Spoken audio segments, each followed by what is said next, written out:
Hello and welcome to MargBooks. In today's video, we will learn how to create an item in retail pharmacy. First, go to the dashboard. From the left side menu, click on the Masters option.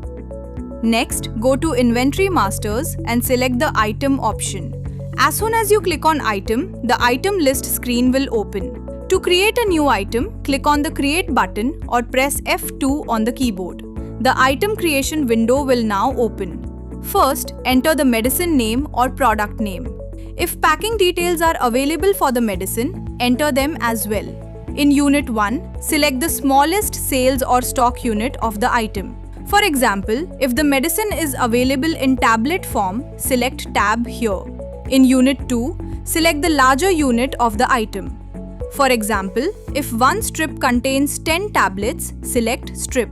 In the conversion field, enter the number of tablets available in one strip. For example, if one strip contains 10 tablets, enter 10 in the conversion field.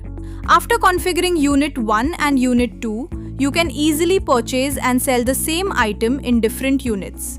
Now select the HSN code, tax category and company. Next, enter the MRP, purchase rate and sale rate. If the medicine falls under the narcotic drug category, select Yes in the Narcotics option. Otherwise, select No.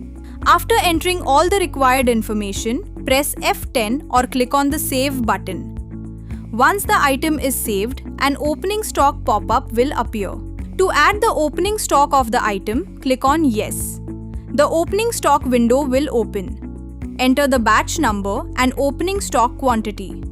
After pressing enter, the MRP, purchase rate and sale rate will be automatically fetched from the item master if available. If these rates are not available, you can enter them manually and save the details. After filling in all the required information, click on the Save button or press F10. In this way, your medicine item will be created successfully. If you found this video useful, please like the video, subscribe to the channel and do not forget to press the bell icon. Thank you.